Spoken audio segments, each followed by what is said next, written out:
And the other piece I want to pick on before we conclude is the way these corporations, I think what you just mentioned about ExxonMobil, the way these corporations will often sometimes align with, but sometimes not, with the global geopolitics of the time. You talk about, I think, the fact that the Anglo-French wars are a source of worry as well for the East India Company, right? I thought that parallel again was very interesting. That the East India Company does not want the Anglo-French wars and the implications of that to spill into their holdings in India.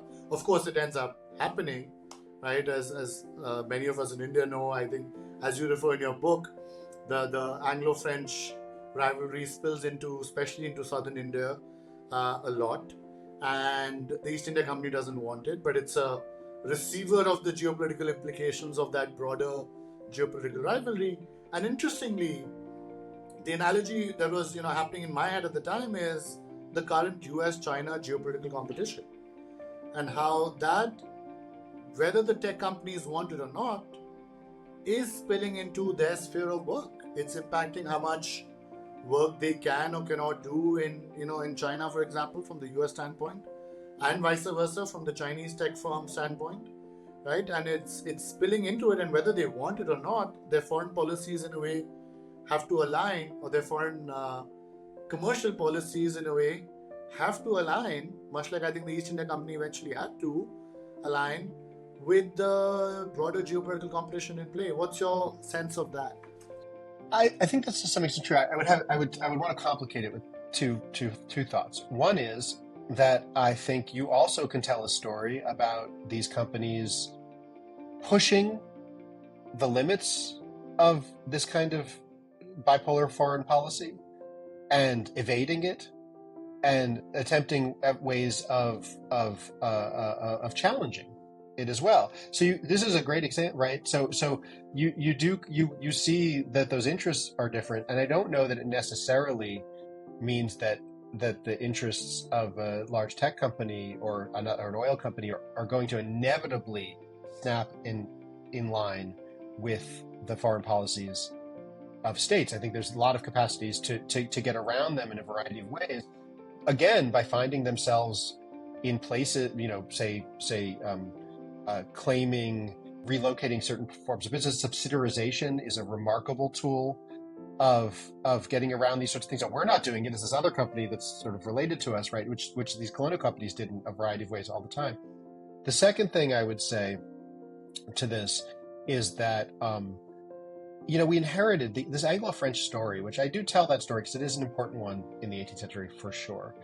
But this idea that the 18th century was, and other historians may disagree with me. You can have other people on to say I don't know what I'm talking about. But the story of the Anglo-French conflict, though it was one that was very relevant at the time in the 18th century, was also one that became, how do I put this?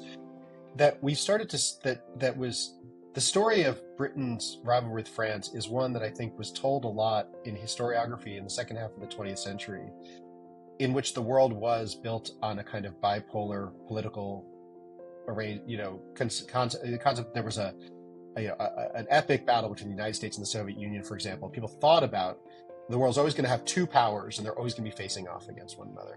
But I think India is a wonderful, example of how, the story today about technology is not just about the United States and China, right? It's about a lot of other players, both nation states and companies.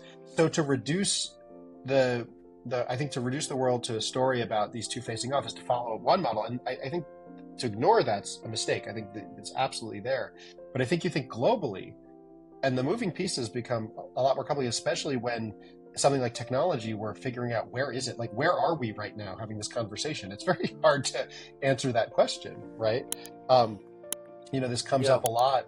It comes up a lot in regulatory regimes. You probably know a lot more about this than I do, of like, for example, if a tech company's servers are located in a particular place, does that give the jurisdictional authority of that place a right to regulate it, or is it taking place in are we in the United States, or are we in India right now? No, absolutely. In fact, I mean, the title of my book is a play on exactly that idea, right? Exactly, yeah. The game, the great game between Britain and Russia at the time playing out in Central Asia was seen as a two-player game, but as I clearly argue even in my book, I think to your point that the great tech game, this competition and this dynamic is global. The game is global. Every country has a shot at it. Of course, at this moment of time, it seems that the US and China are the two major players. But much like Spain, Portugal were replaced by, England and Netherlands, and then eventually other countries like France in the whole colonial great game. Similarly, I think in the great tech game, other players will emerge in my view. So I agree with you that I think maybe the bipolar frame of the world is not necessarily the only one we should be viewing the world with. I just mean that the history that I talk about in the book helps us to see maybe the story as taking place in multiple dimensions at once, right? Yes. And then at any given time, I think that big political story of these two kind of nation states sort of facing off against each other is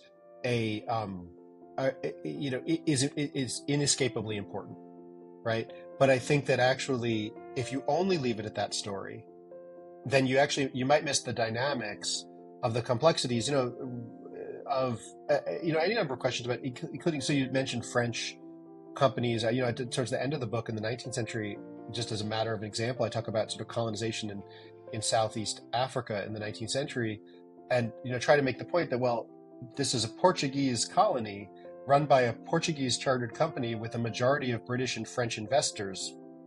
Who's it? What nation is it that's doing this colonization? Absolutely. It depends on the direction you look at it from, and especially with transnational investment, transnational governance, transnational operations and businesses, the diffusion of production, with technology, the diffusion of, you talk about something like blockchain. Absolutely. It's really hard to put your finger on it, right?